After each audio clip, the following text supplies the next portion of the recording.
and welcome everyone to Cryptic 2017 Art and Science, the discussion and the exhibition. My name is Neus Torres Tamarit, and I am the curator of the exhibition. The name Cryptic came out last year. Was a group of us were doing the MA Art and Science at Central St. Martin's. We wanted to exhibit together, and I took the initiative and I started organizing the exhibition. And I chose the Crypt Gallery. So we were doing a brainstorm for the title, and Hannah, who is exhibiting this year as well, came up with the name Cryptic as a play on words, with the name of the venue, the kind of the mysterious and evocative environment, and the subjects that the artists were working about last year, which were kind of quite different, and also, the kind of layered meaning that artworks have normally, that you need more than a simple gaze to kind of find out what they are about.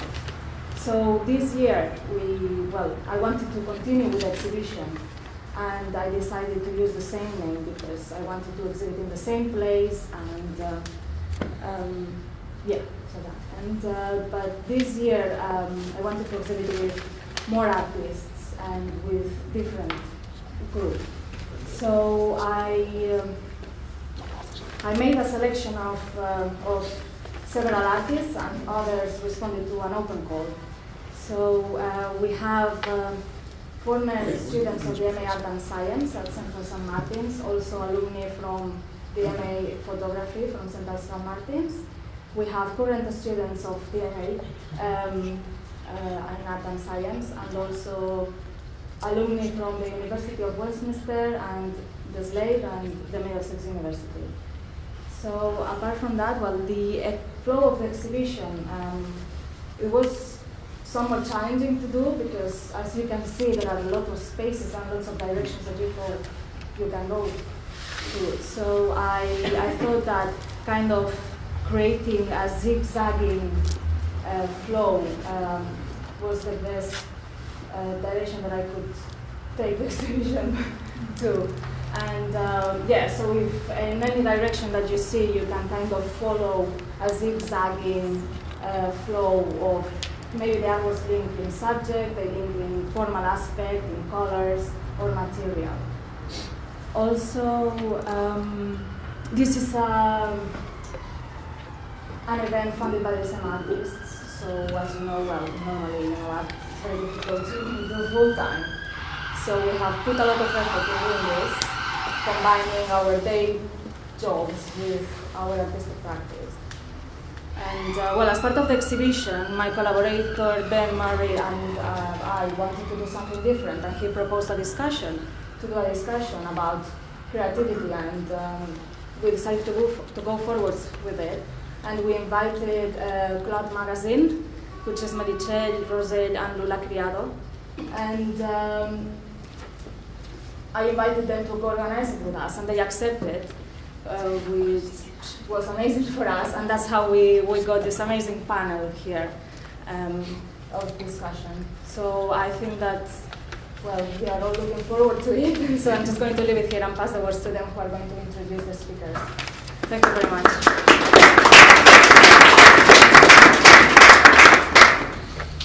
Hello everyone, thank you for coming, and thanks to our panelists for being here this Sunday.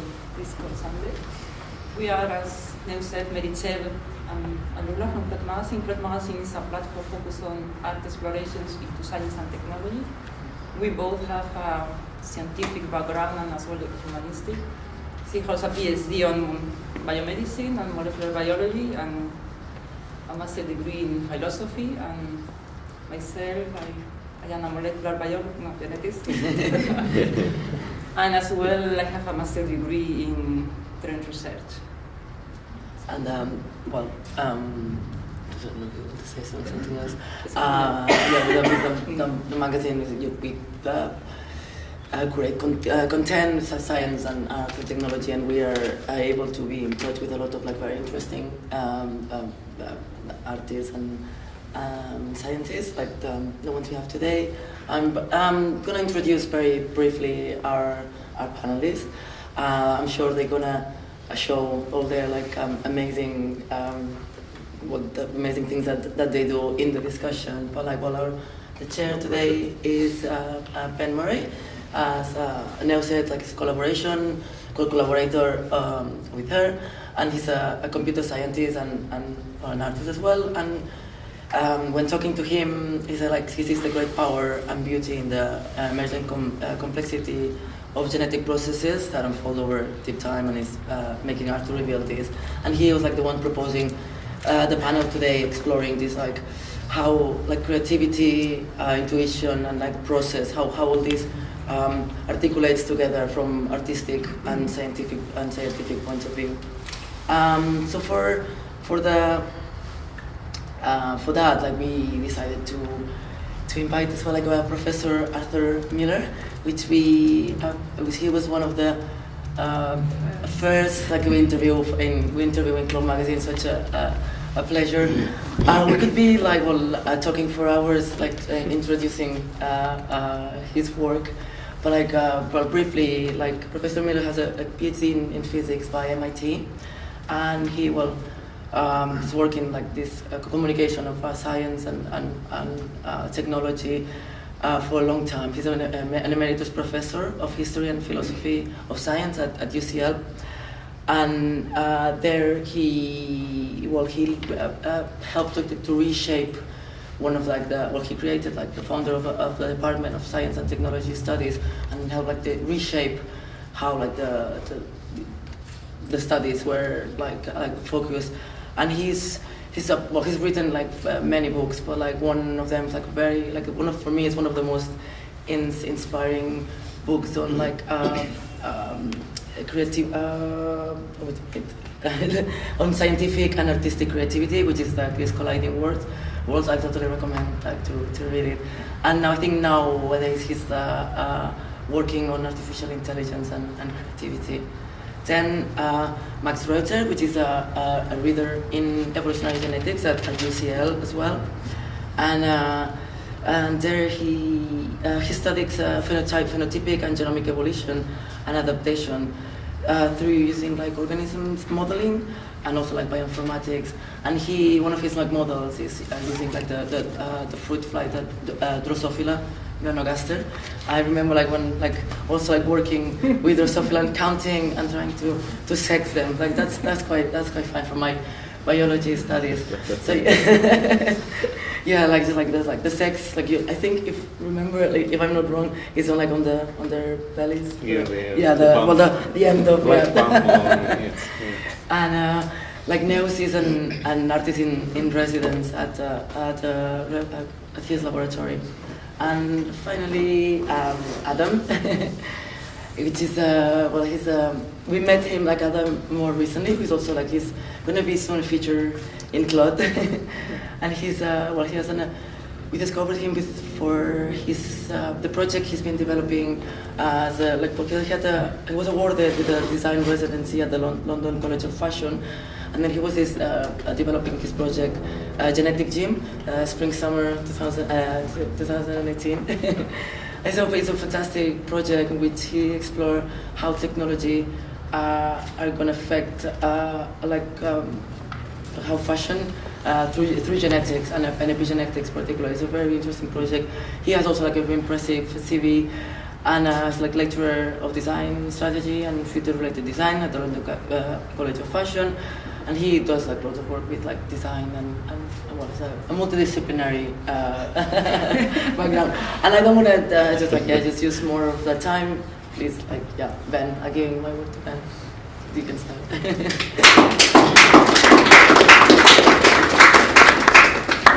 So thank you for the wonderful introductions. And what we're doing today is exploring creativity, intuition, and process in a maybe 4, hopefully 5 question format, depending on time. I'm sure everyone has a lot to say about these things, so time management may be a factor, but we'll get through as many as we can. And the idea is that I will pose a question, our panelists will have a chance to speak about this, and then we'll open that question up if people want to talk about it. We'll have a little discussion before moving on to the next one. So I would like to start with, obviously there were many questions that came through my head as I was thinking about what one could say about this, and boiling it down to 5 wouldn't have been possible without Lula and Meritxell to help me focus it down. So hopefully our panelists will enjoy them. So the first question is this. How do we solve problems and create new ideas? Is intuition just the unconscious application of expertise? And if so, is expertise just the application of learned associations in the brain? If the previous statements are true, can we adopt conscious approaches to stimulate unconscious reality simply by looking at things from new perspectives? So I would like to start with Professor Miller. Would you like to give us your thoughts on this? Well, make some comments about creativity and the unconscious. Creativity is very difficult to define. I think the best way to do it, just as a working definition, is that it's the production of new knowledge from already existing knowledge. That's essentially problem solving. And at its most basic, we go about the world, we look at data that comes into our eyes and our ears, our perceptual system. We try to understand the data by making certain suggestions or hypotheses about them. And then we choose the most probable hypothesis and we act on it. It's like crossing the street. You look up Houston Road and the light has changed, traffic is coming towards you. Can you make it across the street? Well, probably can, so you make a run for it. And that's that sort of probabilistic reasoning. We've more or less forgotten that we reason in that way, but that's the way that machines reason. And just as a quick comment, since we're creative, therefore why cannot machines be creative? In my studies of creativity, from case studies of highly creative people and people at the genius level, there have emerged certain characteristics of high creativity and hallmarks of genius. And one of them is focus and perseverance. And we work on a problem consciously at our desks, and then if you're an experienced researcher, if you hit a stone wall, you'll stop. But you stop only consciously. The intense and passionate desire to solve a problem keeps it alive in your unconscious, where your mind can work on the problem in freer ways than it can in the conscious, where there are barriers. And then an illumination hopefully occurs. It looks like it's out of nowhere, but it really isn't. You've been working on it unconsciously, and you can verify it at your convenience. So just as a suggestion, no, that's part of this question, of how we can think more creatively. What we can do is learn how to solve problems better. I mean, you'll never be a genius, but you can be highly creative, and you can learn from these people of how to think better. And so one way of doing this is to learn how to prime your unconscious. And conclude by saying that a very famous scientist, philosopher, and mathematician, Henri Poincaré, who died at the beginning of the 20th century, did many amazing things. He also was very interested in creativity and wrote a lot on it, and he depended on his unconscious to solve problems. Adam, would you like to talk about this? I guess for you, the view from being a designer and doing design consultations to help other people with their creativity, in a way, actually, I guess designers and business people are amongst the two categories that value talking explicitly about creativity and innovation. So, yes, please give us your thoughts around this. Well, I suppose from a business perspective, in terms of consulting on brands and so on,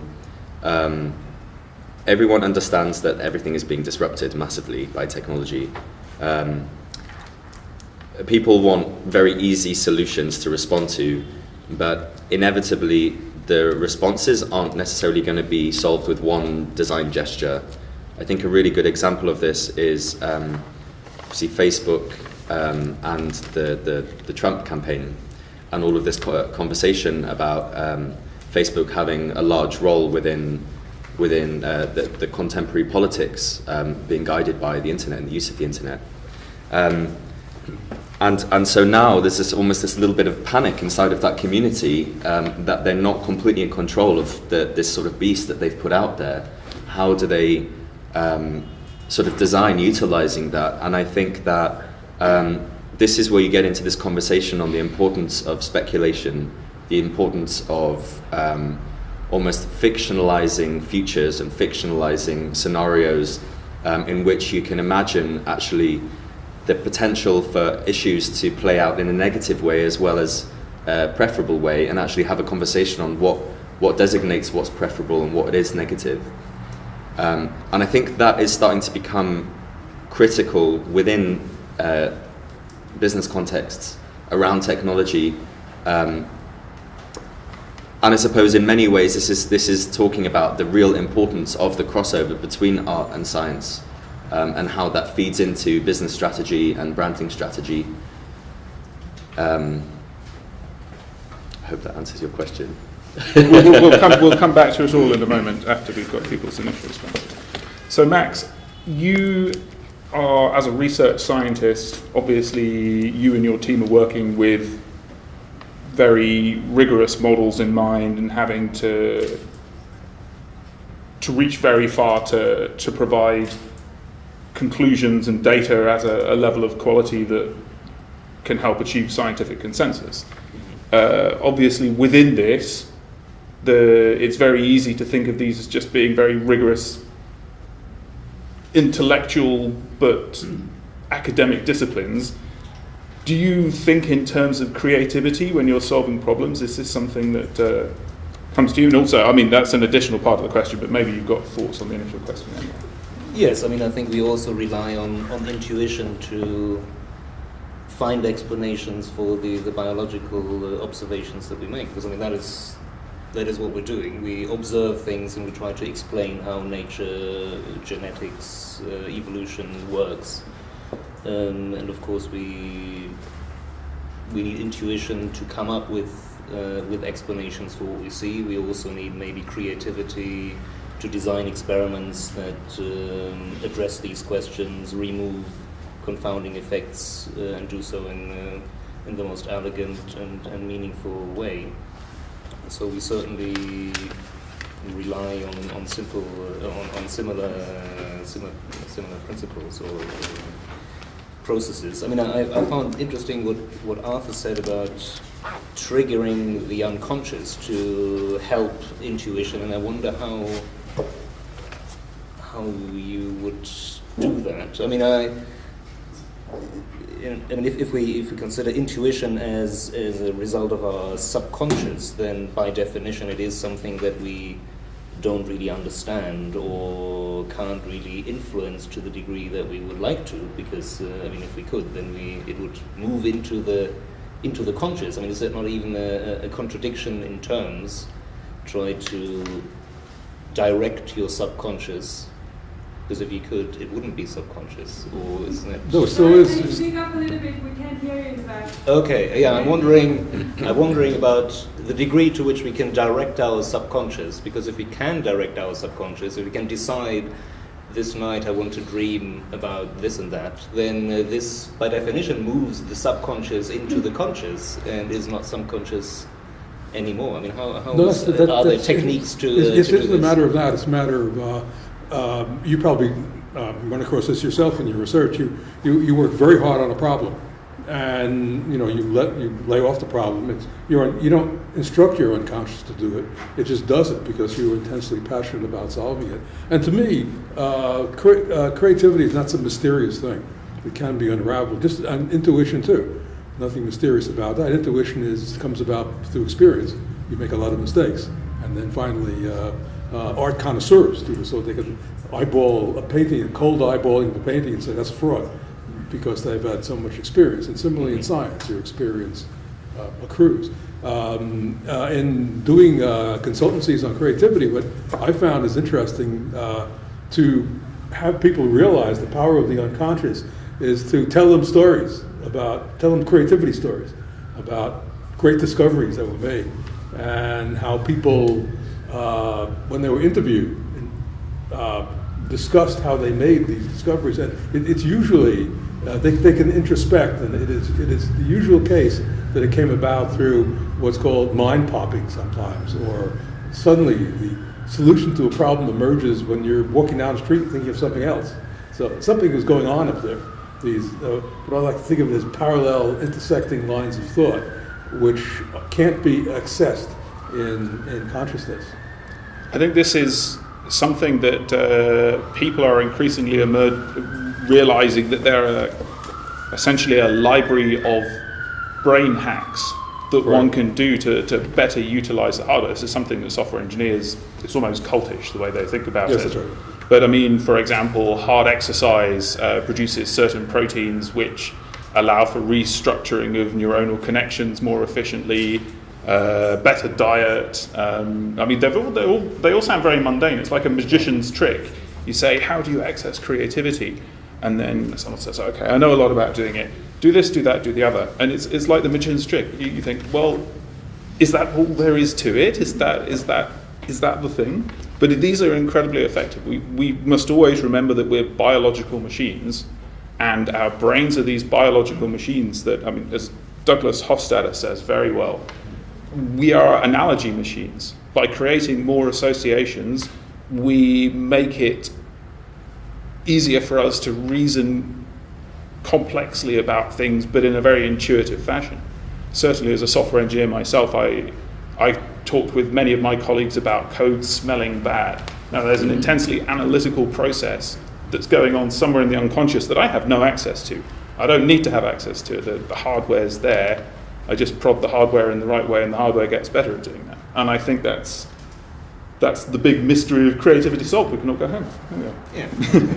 But I mean, there was a very interesting thing that I read in your book about Jung and Pauli, and it made me think a lot about this, because I had to read it twice, that Jung wasn't necessarily good. So I don't know if you want to explain the backstory to that, or if I can just give a very quick précis to it. Oh, go ahead. So Jung is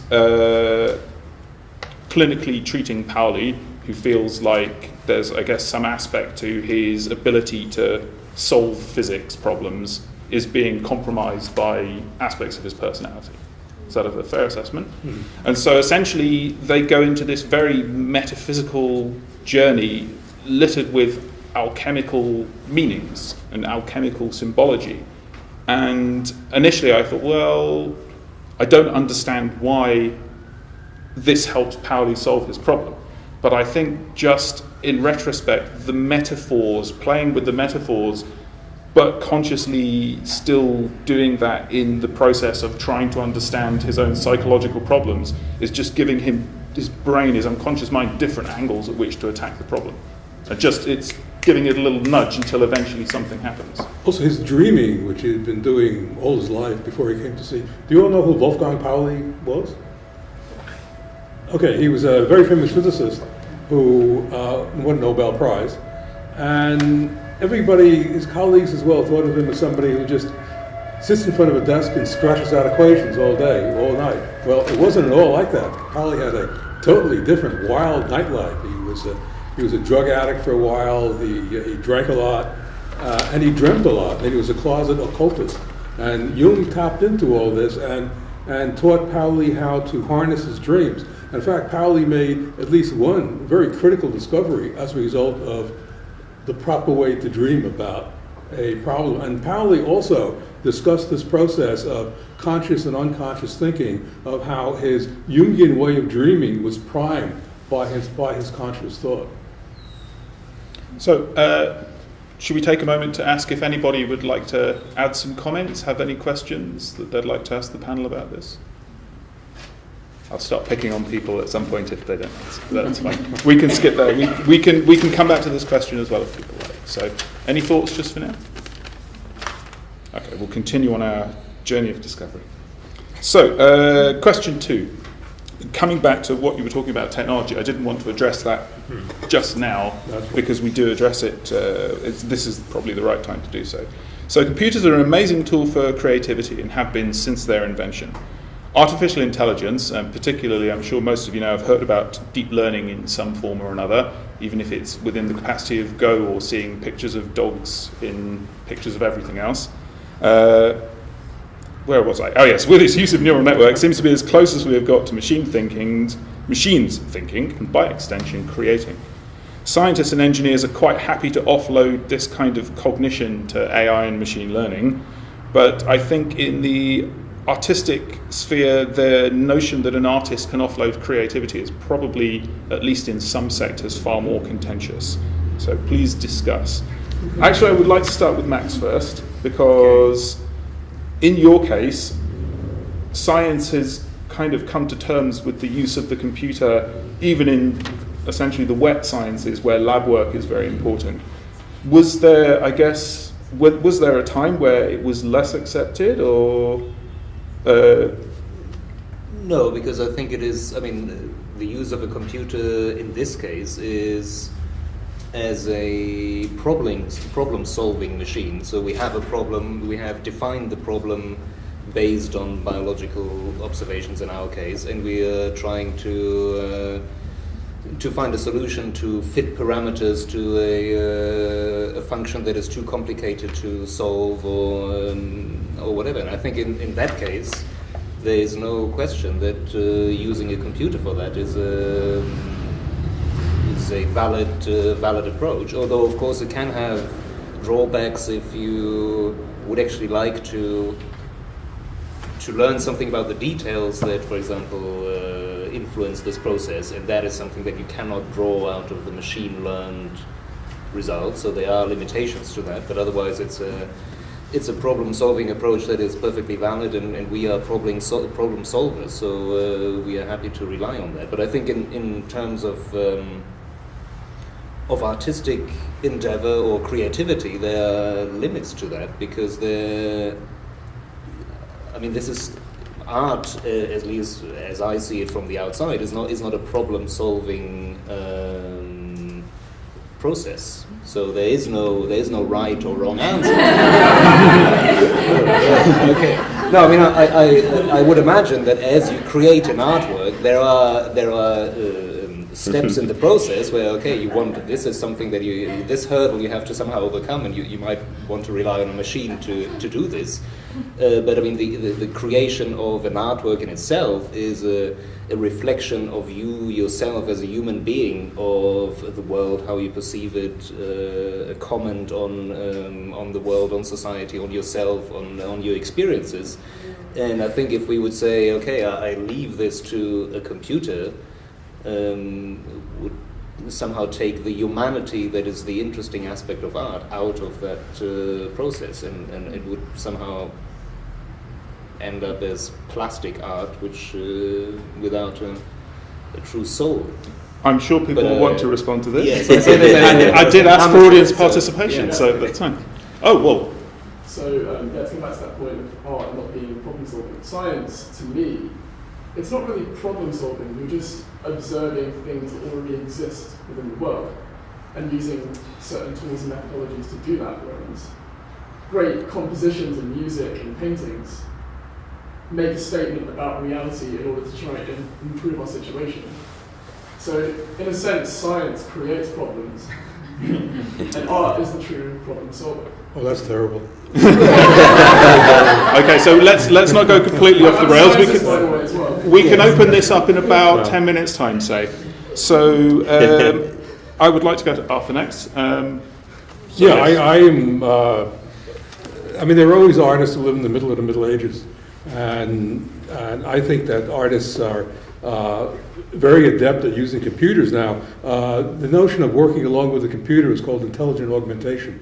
And that's the mantra at Google, at the Google Center at Mountain View, in Zurich, and at the Google Paris Cultural Institute. Artists and musicians and writers are assisted by machines. If they run into a snag, there are ways of instantiating into machines what their problem is. And artists do work on problems. Picasso wanted to figure out how to represent figures in terms of geometry, and he did solve that problem. There was no right or wrong answer, but he created cubism. And art on its highest level does work on problems. And the same as art at its highest level is science, and science on its highest level is art. And it is possible, as a matter of fact, for artists to work at these Google centers and IBM also. Artists, as a matter of fact, very much wait for that call, phone call to come and work for a year at their various centers. And Google and IBM also sponsor artists working outside. And I'll end up this because I assume we'll talk around the subject, that machines right now are showing creativity on their own.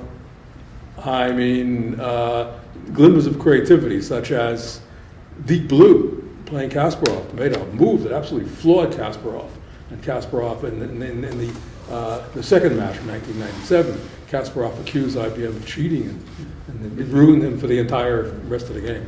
Then there's Jeopardy, played by Watson, and then AlphaGo and its various manifestations, which makes moves that absolutely Go masters stand in awe of it. As a matter of fact, they refer to these moves as beautiful, and they refer to AlphaGo as her, she. And then there is work that has evolved out of Mountain View in Seattle, work such as Deep Dream, producing images that you never imagined before. And this is what computer art will be. We can't even imagine what will emerge from these machines. So there's Deep Dream, and now there are other offshoots of Deep Dream, and there's Project Magenta at Mountain View in Google, which is looking into machines that can produce music of their own volition. They learn how to compose, then they're seated with notes and they compose, just like we do. We have algorithms too, and our minds are seated with data, with musical notes, and we produce compositions out of that. But, sorry, I mean, can I just Sure. maybe answer or reply to that? I mean, if you can create a machine that can produce a work of art, something really fascinating to see, beautiful to see, but do you think, I mean, is that art, and would you accept it as... I don't think you want to get into a debate about what art is, because art is anything now. Art is anything that is controversial. I mean, Duchamp started that with his urinal, but there is unfortunately a lot of conceptual art now with no concept. So there's always been bad art, there's always been good and bad science, and so on. But the point is that machines right now, I'm writing a book on AI and creativity in art, literature, and music, so I just got set off on this. But machines are producing art. I say first approximation. You would like machines to produce art like humans, art that cannot be distinguished from humans. And you tell people beforehand, this is produced by a machine. That sort of is a downer, but they will eventually come to terms with it. And once we come to terms with machines producing creative work, something that's new, surprising, novel, and all the rest of that, then we can better accept that machines can also be creative. Because creativity is not something that's a totally human trait. It can be done by machines too. Adam, would you like to comment on this? Yeah. I've got 2 points. I was going to follow on a little bit from what was brought up over here. Please do. I think it's a really interesting and contentious border about, well, what is art and what is design.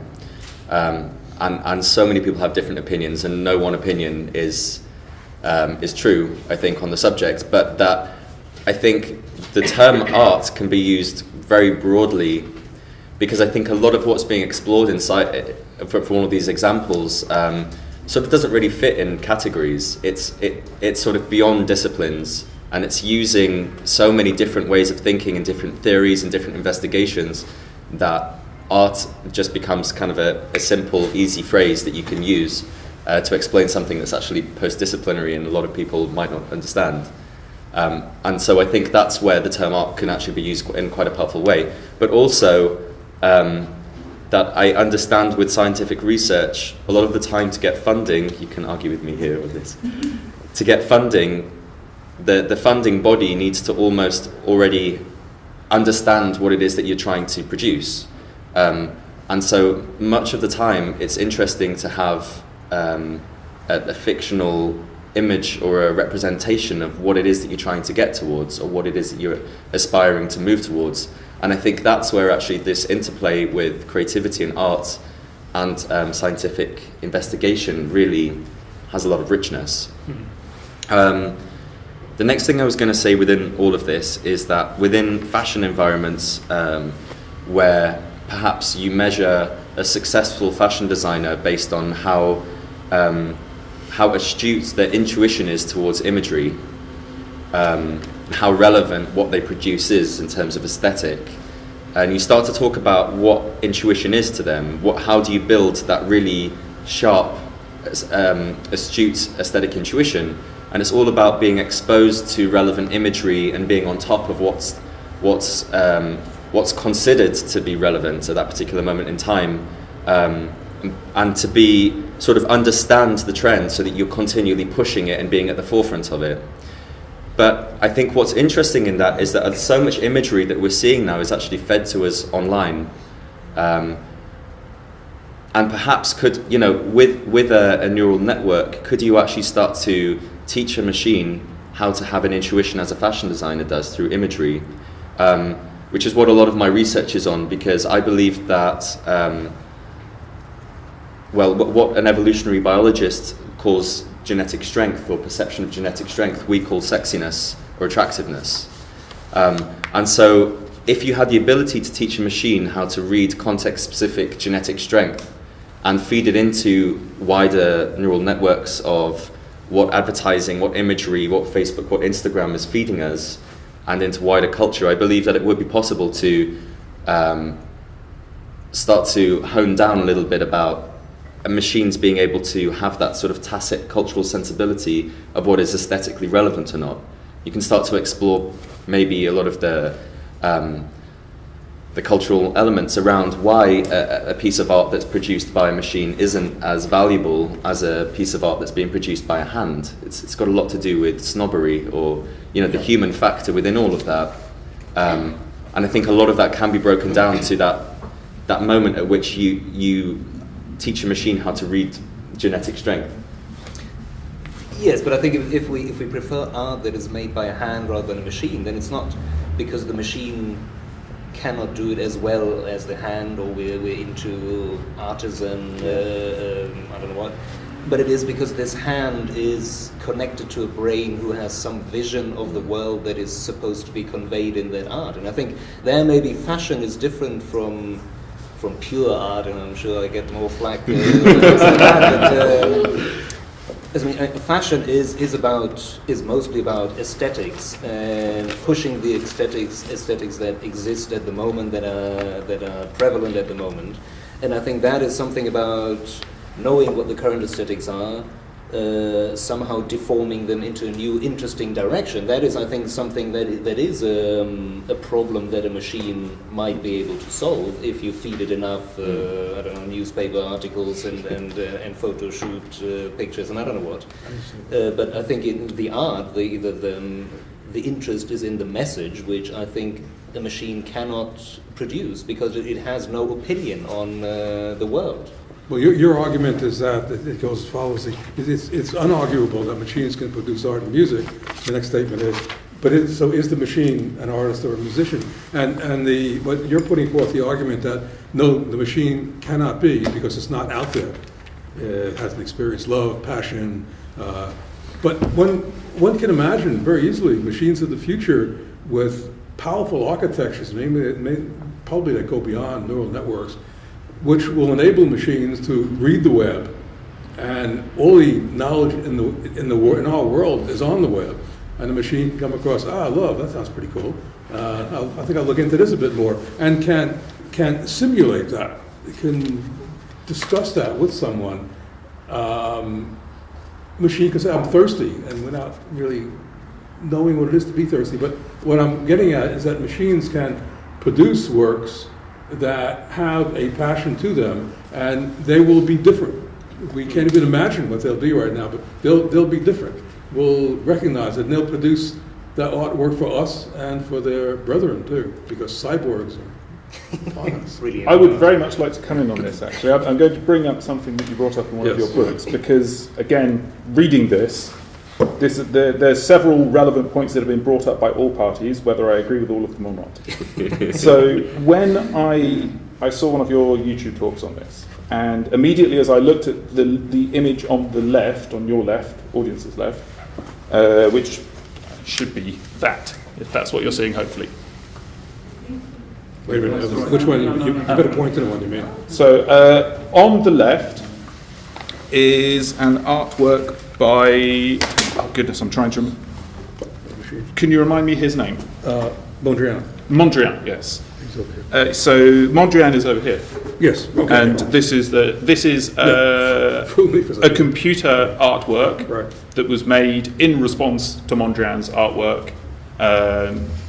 And again, It was done. Somebody, remember the name, A. Michael Knoll. A. Michael Knoll, that's it. Took a bunch of randomly placed points and put an algorithm into his machine to connect those points two at a time in horizontal and vertical lines, and let's see what we got. So when I looked at this with a programmer's algorithmic eye, it seemed immediately to me that the one on the left, the Mondrian artwork, isn't a truly random artwork, because it's the human aesthetic that happens with our unconscious bias when we try to be random. Humans are terrible at being random.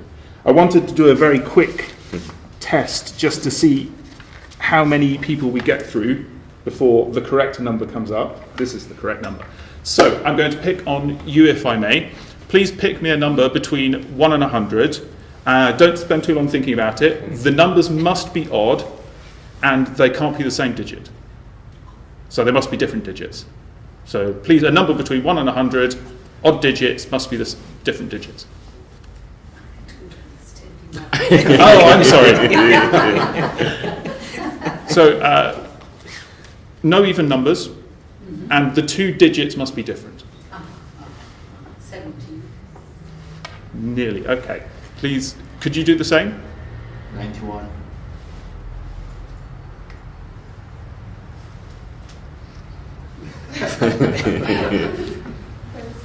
There we go. So it took 3. So there's a trick. Is 37 written on there? Mm-hmm. I'm not a professional magician. There's a trick here, which is that human beings will pick 37, and particularly they pick 37 because we have this perception that the numbers 3 and 7 are more random than other numbers. And what I see in this artwork is the unconscious bias of the artist trying to make something random. And actually there's a very complex algorithm going on here involving spacing and aesthetic, whereas the artwork on the right is just truly random. And in a way, then you can say, well, okay, computers can either help artists be more creative because we need the randomness for true random creation, or they are essentially able to create themselves. Another point I wanted to come back to was about machine learning. One of the things about machine learning that's different to other types of computer algorithm is, although we can prove that they work, it's like this notion of a Halle-Berry neuron. When you train the algorithm, you don't know why it's trained that way. You don't know how it's decided to think about the problem this way. And so it's taken away from direct human creation. The act of creation is at least partially subsumed by the machine simply because the human doesn't know how the machine has done it. So it's no longer, strictly speaking, just a tool. I think still we need some rule to write the code that AI, and maybe there is a rule like they have to choose, like the algorithm have to choose from 1 to 100. Or with machine learning, that's not the case. but that is made by the people. Well, the architecture is made by people, but in any 2 iterations of training essentially the same system to do something like recognize dogs but only when they're wearing bow ties, one cannot say how that network will train because there's all kind of random forces, like it knocks individual bits of the system out to stop the system from converging too quickly. Sorry, yes? Just don't want to get away from that point, but just the thing about whether it's machine created or human created and taking it back a previous generation to lace making. So humans introduce faults into lace which machines don't. And when machines started making lace, the price of lace went down and the price of handmade lace went up because you could prove that you were spending more. It's like a status symbol thing. So that randomness that's introduced is it more aesthetically valuable, or the mistakes that a human makes in making art, are they part of the aesthetic that makes it a more valuable art, and value being a contentious term in any case? But if a machine is making art, and these are primitive machines, these are not things with transistors in even, these are things which are rods linked together. But they're making something which is much nicer, less mistakes in it, but we value it less. Well, it's like artificial diamonds, I guess. We know that they're artificial, and that because they're easier to make, then they are less valuable. They're not. I guess we value authenticity, and that's one of the big challenges, right, that computer art has to overcome, is this feeling that amongst a lot of people that it's still inauthentic somehow. If you didn't tell them, they wouldn't know. It does depend on the culture behind it. For example, the majority of architecture now is built with a software called Revit, which essentially automates. You feed it a set of parameters and rules, and then you almost copy and paste it over many, many floors, and it designs the building for you once you've fed it, initially scripted it. But then, of course, it's released as a Zaha Hadid or a Thomas Heatherwick, and and it's signed off by them, but it's been used through a machine. And so perhaps that's the same way as an artist would, there has to be someone controlling that machine, or someone that scripted it or created it, and so they inevitably become that artist. They've just augmented themselves, they've augmented their process with the machine. Well, not in recent work that's done in neural networks. The neural networks actually change faces in ways that are not predicted, like like in GANs, what I'm talking about, generative adversarial. Right. And this is actually something with AlphaGo. What's happened is extraordinary. Not only did it essentially release the game of Go from the limits of the human imagination, because Go players, to become a world-class Go player, you undergo a process that could almost be described as indoctrination. You're indoctrinated into 2,000 plus years of Go history. And AlphaGo has basically turned the game on its head and opened it up in ways that the best Go players are very, very excited about. Because simply, you could say that AlphaGo had the imagination to do something different that 2,000 years of Go mastery and human brains couldn't conceive of. Maybe because computers aren't social mammals, but humans are. Chess also, Deep Blue opened up the game. People are becoming younger and younger grandmasters are appearing, but in a less creative way. The actual method wasn't released from a human understanding of how it did it in the same way that AlphaGo did. I'm sure you could retrain AlphaGo for chess and could do similar things to an even further extent. It'd be interesting to see. I don't know. Well, there was a move made against Kasparov. I mean, the 44th move in the second game of the second match that was absolutely amazing. It was amazing because it was totally unexpected. It was a novel move. And engineers that probed the machine afterwards found that the machine hit a glitch. And looked around, what am I going to do? And picked the most, it can look through 200 million moves a second and look through its repertoire of games in it, etc. And picked out this move which had a good probability of success, which Kasparov had never thought of. But that's, So that's interesting. that's That somewhat actually creative. the mistake almost was like a misfiring neuron in its brain, and it suddenly had a new intuition. Well, that's right, yeah. Yeah. I mean, that's the way we think too. So we're already running up to time, of course, which I thought was going to happen because my time management has never been brilliant. Shall we try and hit a couple more questions, or shall we go with one question seriously? Oh, sorry. Yeah. Could I just challenge one of the things that were said before? Yes. I think that I just feel that scaling the neural networks and machine learning do things by themselves is kind of a little bit of a misguided enunciation of how really things work. Like, they do it by themselves in the fact that it is true that we cannot process as humans that much amount of data, that we need a machine to exist. But we're missing the fact that in the algorithms themselves, we are telling them what we want to optimize. And it's some sort of objective function, and that critical step of the machine learning is something we do input to the machine. So it's, I mean, like, you can say that the machines find it by themselves, but it's the same as saying that finding the optimal fit to a set of points. At the end, the machine just does a calculation, and yeah, it did find that slope by themselves, but I feel like it kind of loses the magic. Like, it's really just like inputs and optimizing in the end numbers. And is that so different from people? Yeah, same thing. Supervised learning that we're still like very successful at. My point is, like, I don't want to give away this wrong impressions that we feed data to an artificial consciousness, and we just tell it in words. Oh, we want you to create a new building.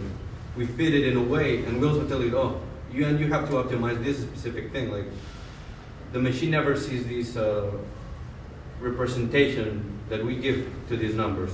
Oh. And it only sees the numbers. We're not suggesting that the machine necessarily has a sense of self or consciousness, because that's the sort of thing that you would have to build into it. You know, it would have to be, for example, you may have to have a whole bunch of them together competing in a dominance hierarchy for them to spontaneously, in the network, somehow develop some kind of social awareness, which is one of the places where people think consciousness comes from. But it's creating something in a way that its creators can no longer directly understand. And at what point do you want to then bring in the metaphor that just says, well, it's like a university professor teaching a class, you know, that they're passing on information. They don't know how that person models that individually in their own head once they have it.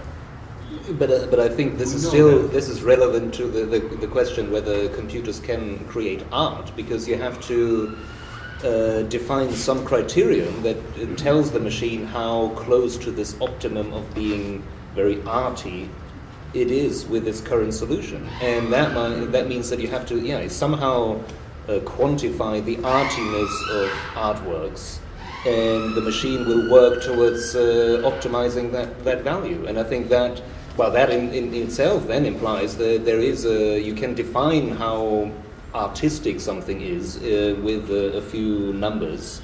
Okay, I mean, you can, I don't know, feed in pictures of artworks and for how much they sold and so on, but I think that somehow takes the magic out of the art, or the meaning out of the art, because it's just a money-making optimization, or an aesthetic optimization, which is not what art should be. Money is the art market now. So. Of course. It sounds like you're more talking about an AI for real estate. Yeah. As opposed to art. That exists too. But we optimize in our own minds what we would like to do, what we would like to get. We would like to make a cubist painting or something like that. And computers work along. We don't know what goes on in the intermediate layers. Some idea, we really don't. But there are ways now to deal. Well, you put an image in pixels, and the pixels become numbers, and it goes out the other side, and then you can reverse it back, and you can go right through the image and deal only with the code, and play with points in what's called latent space, which is billions and billions dimensional, and the machine will produce images which are very interesting, which we never would, of faces and of animals, which it produces faces in animals because that's what it's trained on, but maybe it could be trained on something else in the future. Maybe they can go train themselves on their own images. I'm talking about futuristically. I don't feel we've counter-challenged your question to the extent that will necessarily satisfy the exchange, but I don't want to spend the rest of the time on it. If we want to have a little chat about that afterwards as well, I mean, there's a certain artistic license when one says computers can create, but at the same time, from a purely reductionist standpoint, we can also put creation on a pedestal far higher than it ought to be in terms of just another process happening in the physical universe. So consciousness too. We'll wrap it up. We'll wrap that question up for now. Can we come back to a question later? Sorry, because I don't know if we've. She wants to speak for longer. Just very quickly. Yes, just very. It's just to come back to this idea of optimization and unconscious bias, kind of. So I feel like it's kind of undeniable that machines can be creative. Is there not? But okay, so all these neurotechnologies and artificial intelligence systems are trained basically on given data from the world we live in, and the world we live in is inherently biased in terms of gender, race, class, whatever. Is there not a danger that these creative machines that we're using or starting to cultivate our society are going to end up optimizing biases of our society? And what kind of strategies do you think are possible or exist in terms of kind of mitigating this bias? Actually, this is a very interesting question. We need better data. That's it.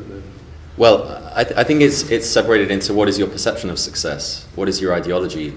Because so many different companies, people, politicians have very different perceptions of success.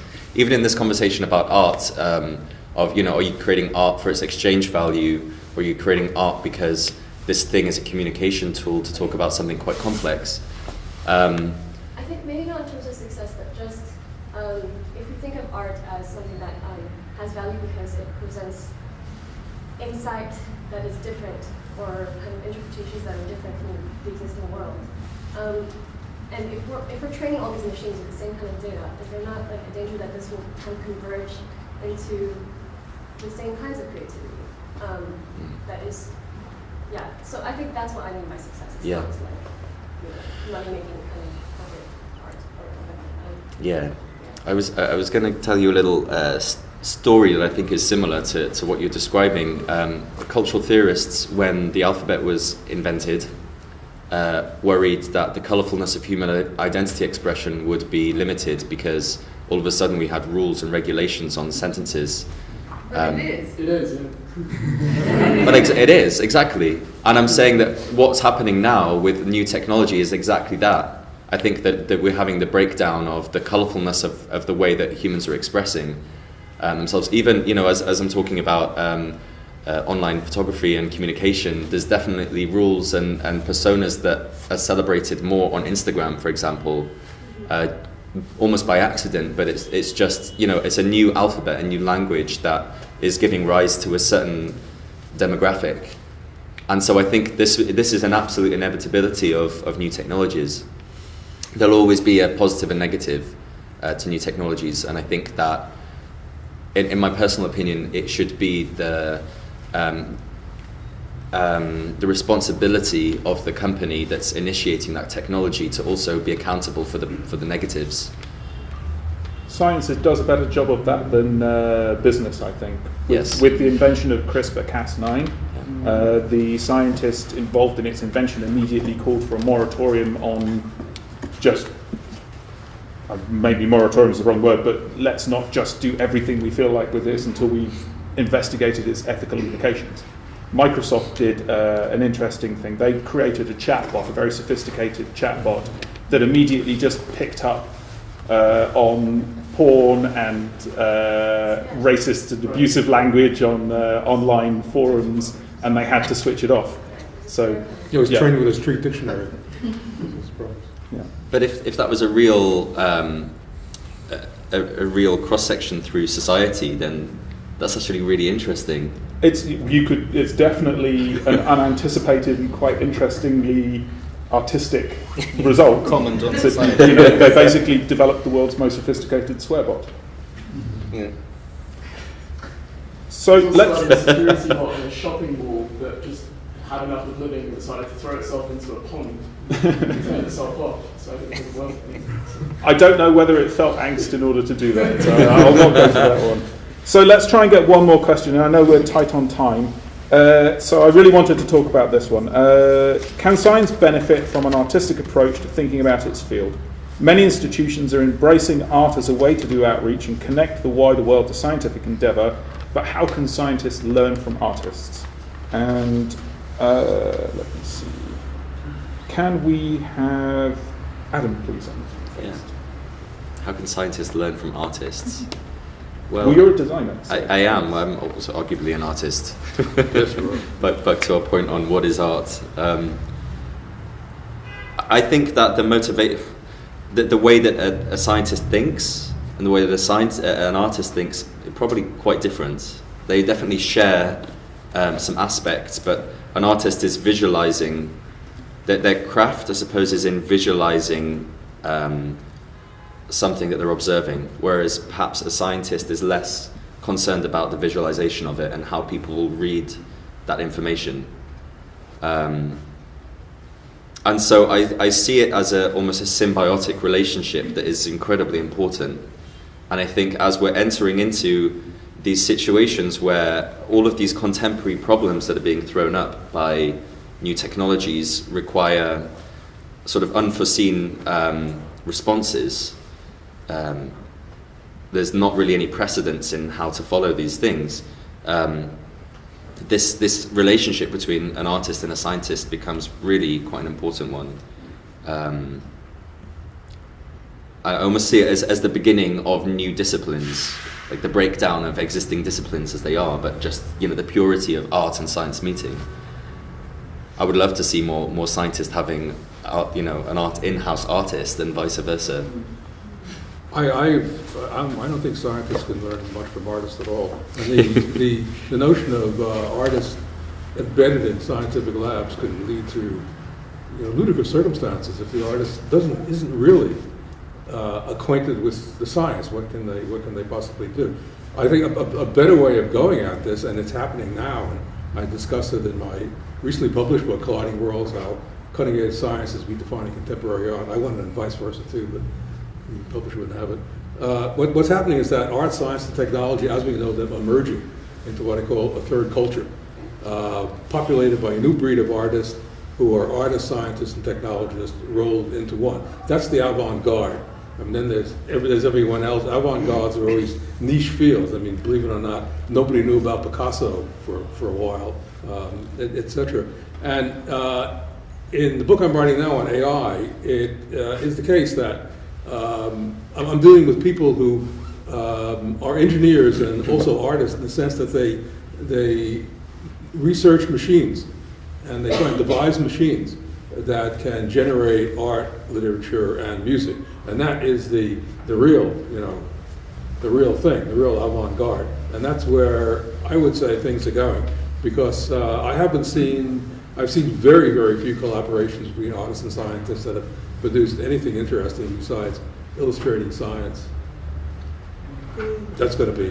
We'll come back to that. Yeah. So, Max, obviously you have a residency going on at the moment. So, what's your take? Yes, I mean, what I personally find interesting about the collaboration with Neus, who's hiding behind the pillar here,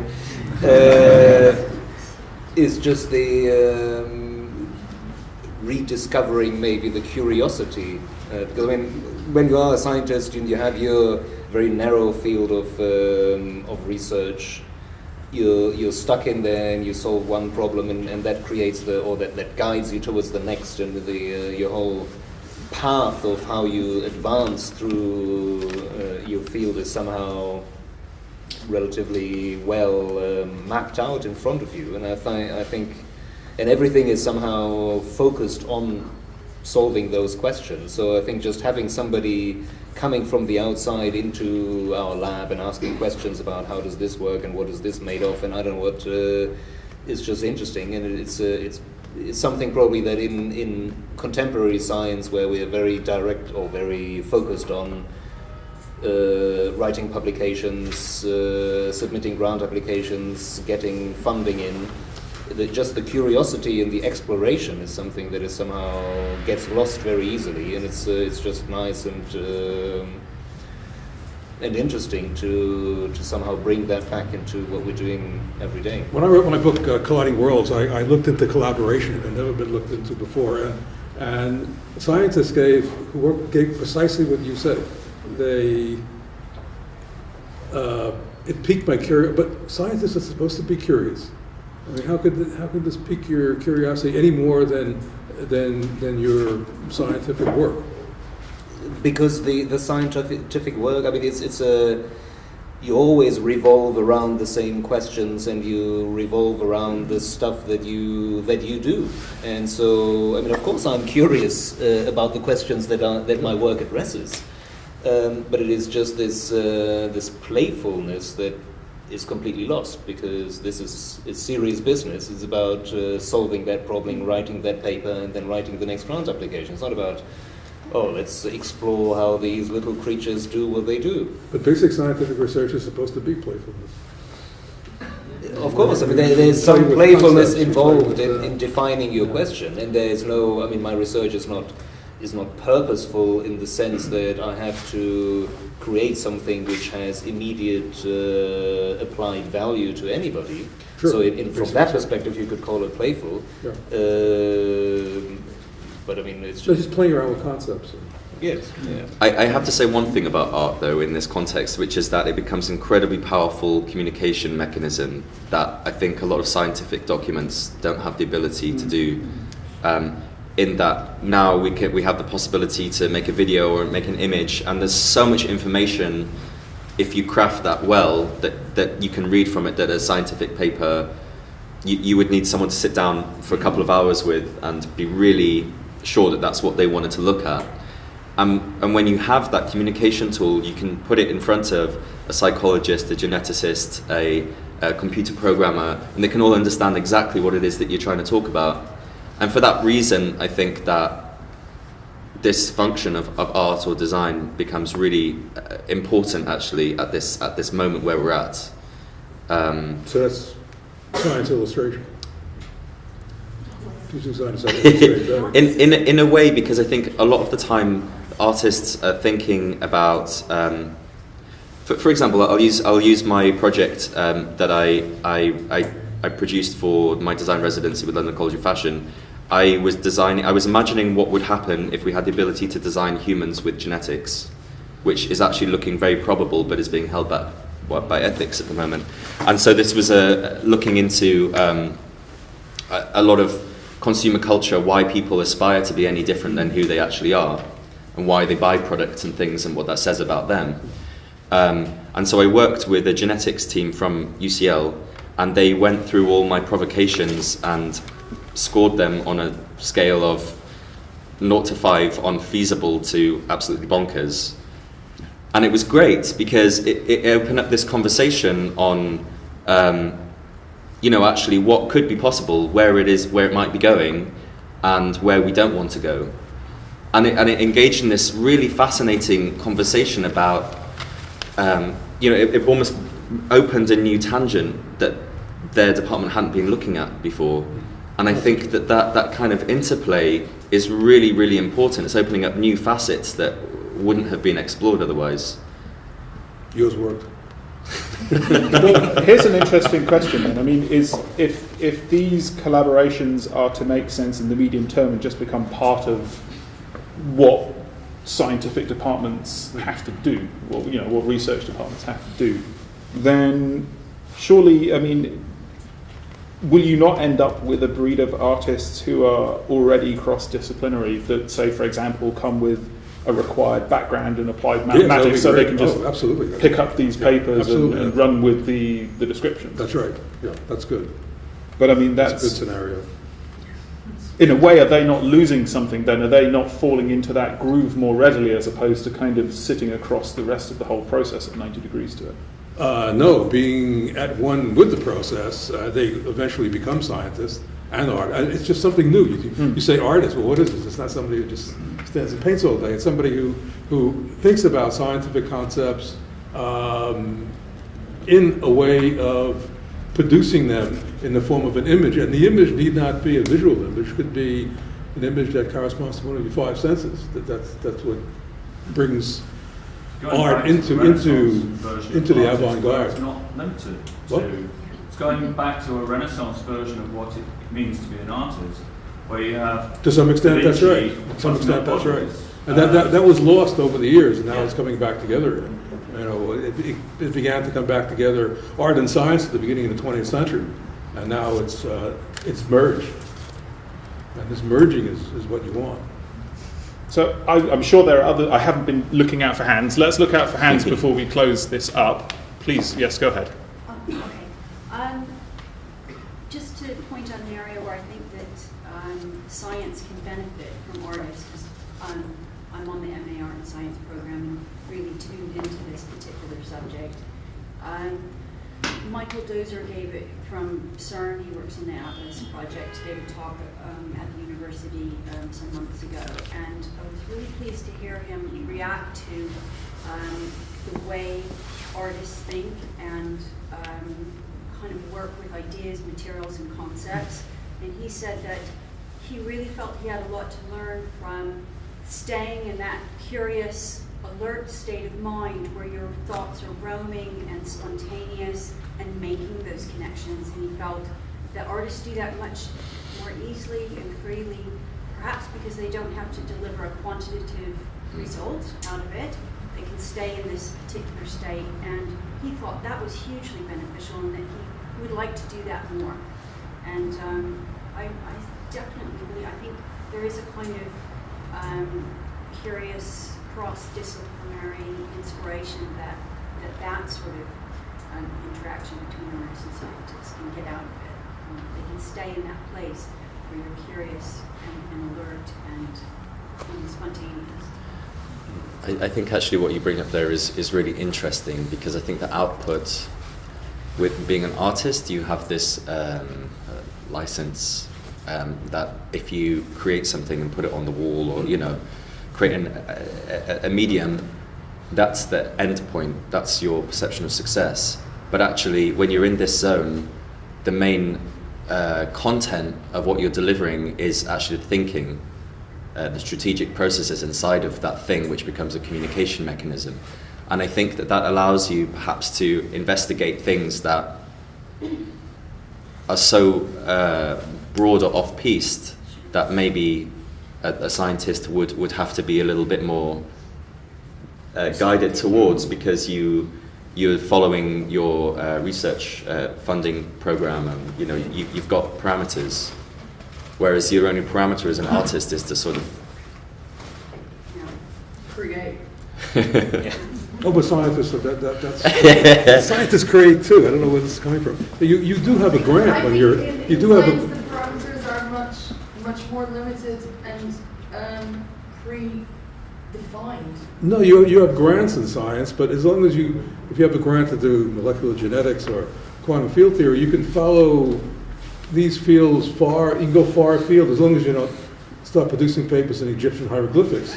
You could run into trouble then, but you can let your mind run wide and deep. Scientists do this? I don't think so. Well, they stick to their usual questions and so on. Yeah, well, that's 99.999% of all scientists and artists too. That's the reality. I mean, it's absolutely beautiful that we're all here discussing this, but the reality is, a scientist goes back to its lab and it will follow a routine. And an artist goes back to his or her studio and follows their style.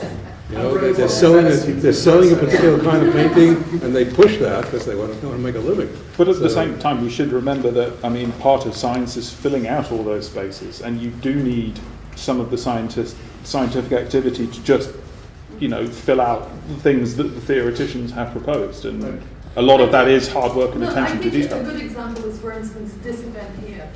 How many scientists do you know who would be prepared to be here and actually have this exchange? There's a lot of scientists who are not interested. They're just simply not interested. That's right. And I think, that's it. And whilst for artists, I think it would be a lower percentage. Artists would be more open to be in events like this, I think. And I think that in itself is quite telling of how, a science. No, the idea is to make and curiosity and readiness. And well, the idea is to have scientists to collaborate and come out of its own sphere. I've been spent a lot of time at CERN in there, and I've seen artists lecture there, and scientists, and the lectures are not geared towards. CERN has an artist in residence program. Yes, I know it's my own topic feelings about that thing, but the point is that. When artists go there, they don't aim their art lectures at scientists. And so the scientists who sit there will see avant-garde art, and they'll say, "That's art? I don't see. Why is that beautiful?" As if they know if it's beautiful or not. But the point is that each side, there has to be some rapprochement for each side informing the other what they want. But on the other hand, the real action is in the fused fields of machines. Today, in the 20th century, in the 21st century, art is the product of science and technology. That's where it's at. Okay, fine arts programs are failing because because they don't have the students. At Portsmouth it failed, and at various other places it's failed here too. And in the United States, it's the same situation. Artists, young people have been coding since they're 6 years old, and they're producing interesting images, games. They want to continue that at university. But one of the problems is that university curricula have to be changed in order to have this opening up of people, students taking art, science, technology, computers, and algorithms. They have to become flexible to accommodate these new. That's right, absolutely. I don't That's right. think it will all of a sudden eradicate painting, traditional. No, there will always be traditional painting out there. And those things are not devalued either. That's right, not at all. So. We have run somewhat over time, so I'm sure these are conversations which can continue. But I'd like to thank our panelists for coming along and creating very stimulating and at times robust discussion, frank exchange of views. So Adam Peacock, Dr. Max Reuter, and Professor Arthur I. Miller. Thank you very much.